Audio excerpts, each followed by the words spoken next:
The Chaser by John Collier. Alan Austen, as nervous as a kitten, went up certain dark and creaky stairs in the neighborhood of Bell Street and peered about for a long time on the time landing before he found the name he wanted written obscurely on one of the doors. He pushed open this door, as he had been told to do, and found himself in a tiny room, which contained no furniture but a plain kitchen table, a rocking chair, and an ordinary chair. On one of the dirty buff-colored walls were a couple of shelves, containing in all perhaps a dozen bottles and jars. An old man sat in the rocking chair, reading a newspaper. Alan, without a word, handed him the card he had been given. "Sit down, Mr. Austen," said the old man very politely. "I am glad to make your acquaintance." "Is it true," asked Alan, "that you have a certain mixture that has, quite extraordinary effects?"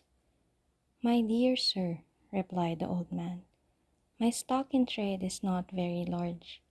I don't deal in laxatives and teething mixtures, but such as it is varied. I think nothing I sell has effects which could be precisely described as ordinary." "Well, the fact is," began Alan. "Here, for example," interrupted the old man, reaching for a bottle from the shelf. "Here is a liquid as colorless as water, almost tasteless, quite imperceptible in coffee, wine, or any other beverage. It is also quite imperceptible to any known method of autopsy." "Do you mean it is a poison?" cried Alan, very much horrified. "Call it the glove cleaner if you like," said the old man indifferently. "Maybe it will clean gloves. I have never tried. One might call it a life cleaner. Lives need cleaning sometimes." "I want nothing of that sort," said Alan. "Probably it is just as well," said the old man. "Do you know the price of this? For one teaspoonful, which is sufficient, I ask $5,000. Never less, not a penny less." "I hope all your mixtures are not as expensive," said Alan apprehensively. "Oh dear, no," said the old man. "I would be no good charging that sort of price for a love potion, for example. Young people who need a love potion very seldom have $5,000. Otherwise, they would not need a love potion." "I am glad to hear that," said Alan. "I look at it like this," said the old man. "Please a customer with one article, and he will come back when he needs another, even if it is more costly. He will save up for it, if necessary." "So," said Alan, "you really do sell love potions?" "If I did not sell love potions," said the old man, reaching for another bottle, "I should not have mentioned the other matter to you. It is only one is in a position to oblige that one can afford to be so confidential. And these potions," said Alan, "they are not just. Oh no," said the old man. "Their effects are permanent, and extend far beyond the mere casual impulse. But they include it. Oh yes, they include it. Bountifully, insistently, everlastingly."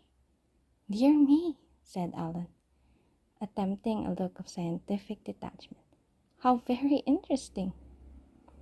"But consider the spiritual side," said the old man. "I do indeed," said Alan.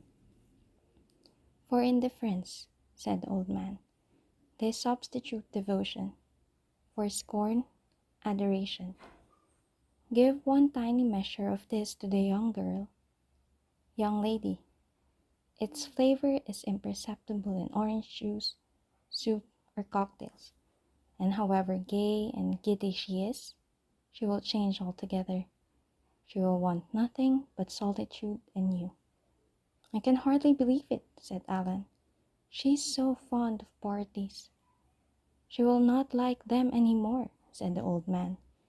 "She will be afraid of the pretty girls you may meet." "She will actually be jealous?" cried Alan in a rapture. "Of me?" "Yes. She will want to be everything to you. She is already, only she doesn't care about it. She will, when she has taken this. She will care intensely. You will be her sole interest in life." "Wonderful!" cried Alan. "She will want to know all you do," said the old man. "All that has happened to you during the day. Every word of it. She will want to know what you are thinking about, why you smile suddenly, why you are looking sad." "That is love!" cried Alan. "Yes," said the old man. "How carefully she will look after you. She will never allow you to be tired, to sit in a draft, to neglect your food. If you are an hour late, she will be terrified. She will think you are killed or that some siren has got you." "I can hardly imagine Diana like that," cried Alan, overwhelmed with joy.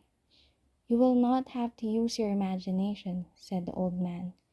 "And, by the way, since there are always sirens, if by any chance you should, later on, slip a little,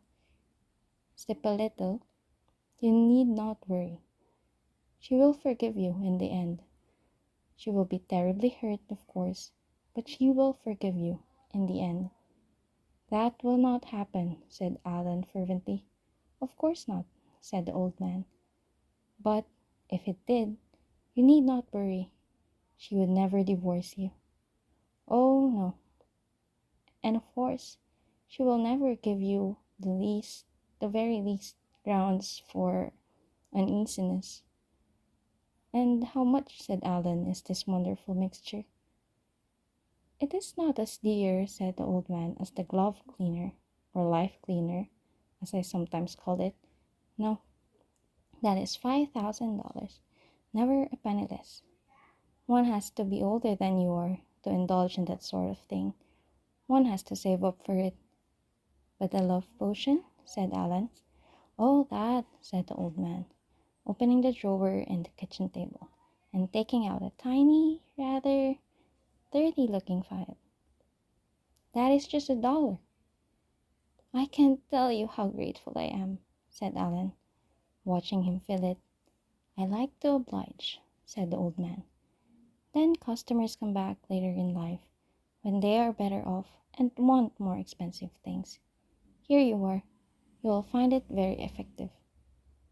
"Thank you again," said Alan. "Goodbye." "Au revoir," said the man.